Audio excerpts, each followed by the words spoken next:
What's up, people? Forever cutting my husband's head out of this video because he's just too dang tall. No, get back up there. There's none for you. Actually, this is gonna be all about Matt because apparently it's not just me that they like. Apparently. They like, you guys like Matt too. And I posted on Instagram about making a video about us and just us. So where am I walking? Where's our car? It's over here. Got done with a workout, by the way. I did cardio. My whole body is soaked all the way through, and we're still gonna go get food out right now, being completely sweaty and gross. I don't care. Do you care? I don't care. He doesn't care. I don't care. So let's start from the beginning. How we met. The short version is that we went to the same church, and he'd been going there for a few years. When did you start going to our church? 2006? 2006, yep. So I'd seen him around and I thought he was cute, but I was like 16, 17 when he was at my church. And so I was, I was like a kid and he was like a full grown man. Not that full grown. Not that full grown. So then, okay, so we both signed up for the same Bible class at our church, and he was like the monitor that checked everybody in as they came in every week. And I'd already developed like a huge crush on him at this point. Like, I just thought he was so cute. And every week he would like kind of flirt with me and like not eat you guys. He did not flirt. Not really. He was being polite, and I took it as flirting. How to flirt. He didn't know how to flirt, but he was being friendly. And so after 4 months of being in this class together, he finally like asked me to go get coffee with him, and I was so excited. I was like, oh man, I'm so pumped about this. So we went out for coffee, and I'll probably go into that another time, but literally when I came home from that little shenanigans, I told my mom, I'm gonna marry this guy. This was in December of 2009. And when he went home, were you thinking about me at all? I thought she was cute. That's all I get. Here I was ready to marry this man, and he was like, oh, she's cute. Oh, it stays. Okay, so, sorry, I like to talk in my hands. So, okay, so that was the first time we hung out. He did not hold my hand, he did not get romantic, nothing. We literally just talked and had coffee for a few hours. And then our second date, we met up and went and bought a camera at Best Buy because I used to be really into photography and he wanted my opinion on cameras. I do not look cute right now. But why are you just staring at me? I love you. He loves me. Now he does. After all these years. Okay, so our second date, we went to Best Buy and we bought a camera, and I remember being like, I wonder if he's gonna ask to hang out after we buy this camera. So he did. He's like, hey, my apartment's nearby. Do you wanna come hang out like at my place? And you guys, here's me. I was 18, he was 26. And I was thinking this whole time like, oh, this guy is like so holy and so Christian and so good. And then he asked me to come over to his place, and I was so mad. He doesn't remember this, but I remember as soon as he asked that, my face, I had to like rein it in because my face was like, this dude who didn't even like be romantic on our first date, here we are on our second little hangout, and he wants me to come back to his place? Oh, we're going back to his place, and I'm gonna tell you what, when he tries to make a move on me, I'm gonna be like, no. Just kidding. Like, honestly, I was so into him, I probably would have been like, okay. No, I wouldn't. I was a good Christian girl. Okay, yes, anyway. So we get to his place, and I'm thinking that he probably like cleaned it, set it all up nice, like had plans to invite me over. You guys, his place was so disgusting. I was revolted. All of the like that I had for him was almost gone because his place was so gross. He's just like this single dude who did not vacuum, and like his house smelled like boy, and he had to literally clean his bathroom for 10 minutes when we walked in because I had to use it, and he's like, it's too gross for you to use it. And the whole time, like, I was never raised with boys. My dad is even prissier than me, like is super clean and organized and whatever. I had no experience with gross men. I'm like really close to this camera and you're really not. Let's turn this air down. Okay, so like literally, and I was like, this is so weird. And he didn't touch me. He did not hold my hand. We like watched TV and that was it. So then the third time we hung out, I think it was like right after Christmas in December of 2009, and he asked me if I wanted to come over and watch a Redbox movie with him. So I'm thinking, like the 2009 version of Netflix and chill, Redbox and chill. So I'm like, okay, he's been a nice guy up until this point. Now I'm gonna go over there and he's gonna make the moves. Like, I'm just thinking there's gotta be something wrong with this guy. Like, why are we hanging out and he's being so innocent and not like hitting on me and not flirting? But okay, so why don't you tell them what was going on in your mind that whole time? Like, was it nothing? I thought she was very beautiful and great to hang out with, so being a good Christian man, taking it slow. So slow. Like, literally, I'm at work every day checking my phone nonstop, like thinking about him nonstop, being like, he doesn't like me. If a guy likes a girl, he like hits on her and he like makes her feel like he likes her. This dude just does not like me. And every time after we would hang out, I'd be like, this is it. I know this is it. Like, he's figured out that he doesn't like me. He's like not making any moves. Like, this is it. He just doesn't like me. And then I would just stare at my phone waiting to hear from him. And then he would text me out of the blue. Now tell them how much you were agonizing over hearing from me. I was wondering. Nothing. Like, literally, no. Was not thinking about me. Was not agonizing over text from me. Here's the thing about Matt, though. Matt is still like this, but he was so like this back then. He had not dated anybody, like, seriously in a while. And he was so heavenly minded, we'll call it. He was obsessed with Jesus. Yes. He was so obsessed. And we're both obsessed with Jesus. We love the Lord, and, like, God is our whole life. But for him, that's like all he had was like his relationship with God. So like he was so focused on what God was trying to do with his life, which at that time he was on his way to ministry school within the next like 6 months, and he knew God had called him to ministry. So he was so focused on that I was like so off his radar and like in terms of importance that, first of all, that's why he wasn't like trying to get me, because he wasn't really like, that wasn't his motive. Like, And I was leaving for Texas within a year. Yeah, I mean, this was December, and he knew he was moving to Texas by like next June or July. So he was just like, this isn't really worth like pursuing. But so here's this guy who like has figured out how to be friends with a girl without like getting super emotionally involved, and here I am at age 18, like, why won't you marry me? Why? But okay, so we hang out every weekend from January 2010 until he left for Texas in July of 2010. And we never kissed, we never did anything until literally like a couple weeks before he moved. I think it was like in May or June, we had gone like hiking for the day, and on our way, excuse me, so gross. You married such a sexy woman. Okay, so on the way home from our like day hike, because we used to just like go out and do fun stuff together, I had fallen asleep in the car, and he said, he looked over at me, and what did you think? I think I could marry that girl. Yeah, I could marry that girl. Could. After 6 months of hanging out, when like from day one I was like, where's my ring? Let's live happily ever after. I will marry you. This is going to happen. So that was fun. So fast forward all these events. He moves to Texas in July of 2010.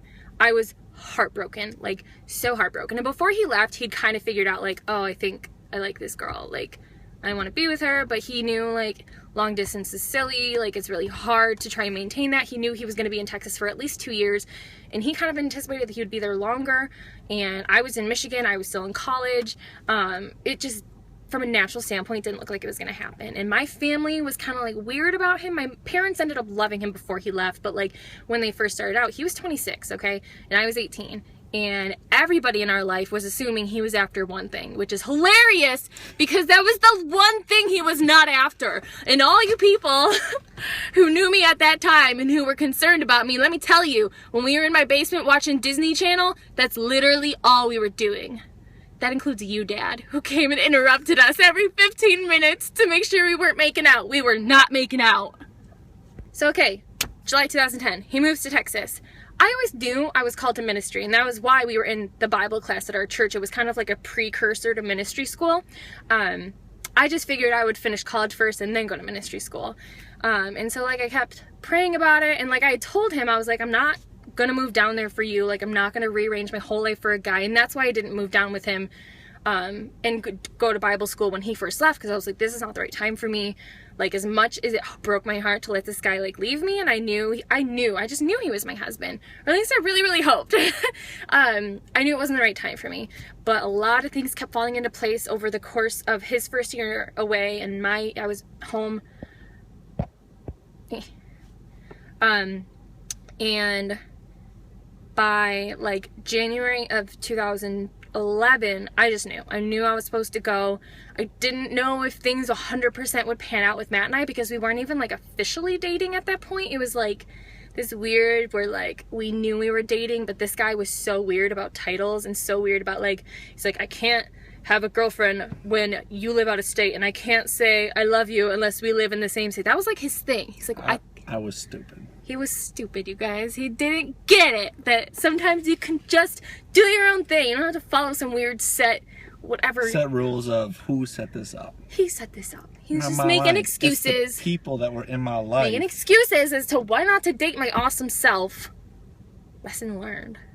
Then, yes, so that was like in March, April. By July of 2011, I had moved down to Texas, and I lived with my friend Ebeth, who I love, and her mother, who I also love, and my twin sister came down with me. I have a twin sister, by the way. She still lives in Texas to this day, still in Austin where I moved. And the rest is kind of history. I'm sure we will talk more about this later, but I'm sure this video is already 1,000,000 minutes long, and you guys have every bit of information about how Matt and I came together. We're gonna go get pizza now. Pizza. From Blaze.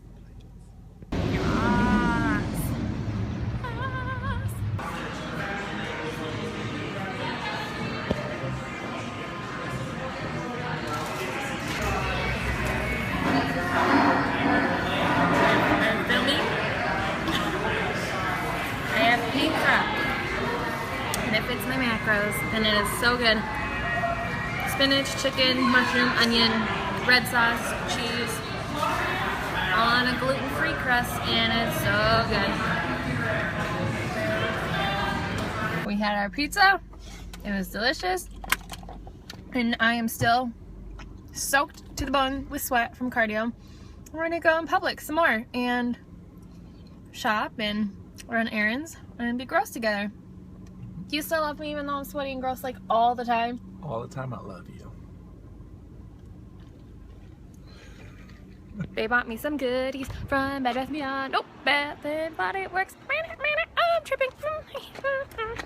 And right next to Bath & Body Works, there it's called. I always get them mixed up. Right next to it is TJ Maxx. And he was like, do you want to go in? And I was like, what kind of question is that? Of course we're going in.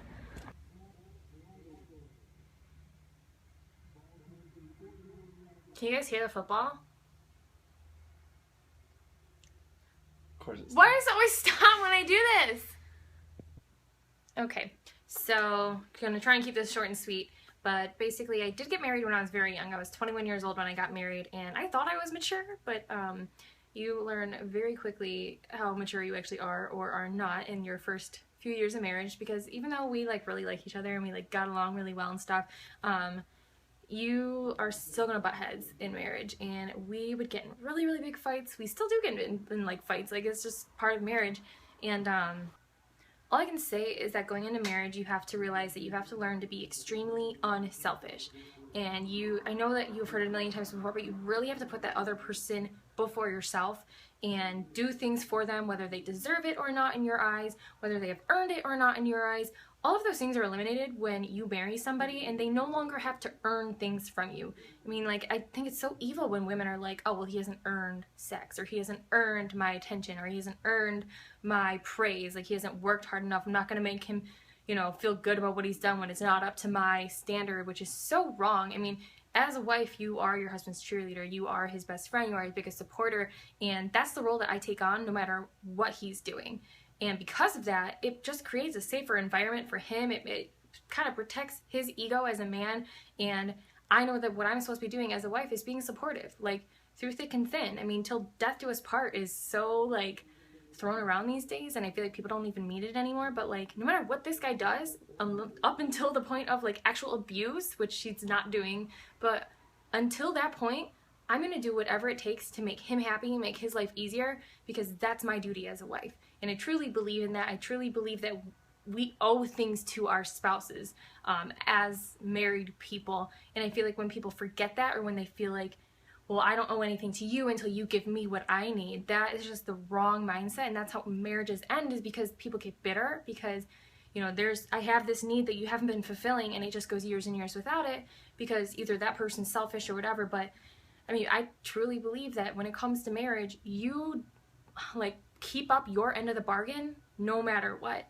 And when you have two people that come together and who agree on that, that like through thick and thin, no matter what you do, up until the point of like actual abuse, like I'm going to stick through this, even if sometimes that means I'm giving 80% and he's giving 20, or he's giving 80% and I'm giving 20. There's always going to be that push and pull in marriage. And once you understand that and stop kind of like making the marriage so contractual and so like, well, we'll see how this works out, or well, I don't know about this, like just get those words and those types of things out of your mind and go into marriage really truly meaning that no matter what, I'm going to love you. And having that kind of flood the atmosphere of your marriage makes it very safe and makes it a peaceful environment. And I feel so good and happy and safe knowing that he's going to be there for me no matter what. And I know he feels the same way. And that's part of a marriage being super happy and successful, is you both feel safe and comfortable with each other. He knows I'm not going anywhere. I know he's not going anywhere. Even if I have a crazy day and I'm super emotional and like go crazy, or I do something stupid and he's upset about it, or if he, you know, is super busy with work and stuff and he can't do all the things that I want him to do all the time, he knows that I'm not going to go anywhere. Like, life is life. He's still going to have crappy times and I'm still going to have crappy times, but we're there for each other no matter what. And you need to find somebody who's willing to give that 110% effort to the marriage and the relationship no matter what. No matter if you go through depression, no matter if you go through a hard time, no matter if you're going through, I mean, anything that could possibly come up, an illness. I mean, be prepared to be with that person and be there for them no matter what. And I think that that's really what has helped us keep our relationship the way that it is. And one of the things I just want to say, based on what my wife just said, and to second that, is that marriage is not contractual love. It's not a set standards like, I'm going to do these things on this list as long as you do these things on your list. Because in a contract, if something is void, the entire contract is void, and that's not the way it needs to be. It needs to be covenant love, that I'm going to love you regardless. And in marriage, you got two people, you got two selfish people who've been doing your own thing your entire life, and now you get married and now you need to be selfless. You can't have that same single mindset getting into a relationship, because it would cause a lot of tension, a lot of fights. But just to know that you're there to serve the other person, and that's what I'm here to do. Another thing you have to realize is that your spouse is there to continue to help you grow, to change, to mature, because she has helped me out so much. She has tapped into untapped potential, because the man I was when I first met her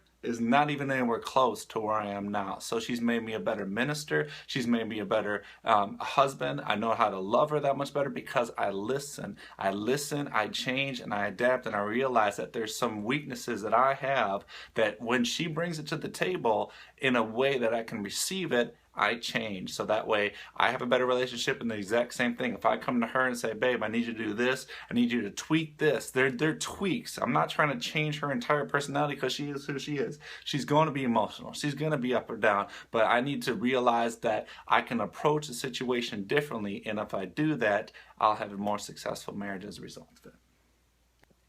And just to clarify that, it's not like we're like changing each other, morphing each other, like you must fit this and you must change for me. Like, that's not it at all. We both have come into this. We came into our marriage saying, if you literally never change about anything about yourself over the course of our whole marriage, we accept that. We did not marry on potential. We married who that person is right now. But if there are things that we can change for each other that make the marriage a better unit, then we both have decided to be open to that. I'm not saying that all the time, like, he brings stuff to me and I'm like, oh, okay, sure, I'll change. No, 90% of the time I'm like, no, you need to lower your standards. That's literally what I say usually, is you need to change your standard. And he's like, babe, be reasonable for 5 seconds. And then once I realize what he's actually asking, he's not asking me to change who I am. He's just asking me to adapt to him in a different way. So I guess that's all I really have to say before making this video 10,000 years long. So thanks for watching, guys. Hopefully this helps somebody who's going to be getting married or thinking about marriage, wants to know more about marriage. Yeah. Aww.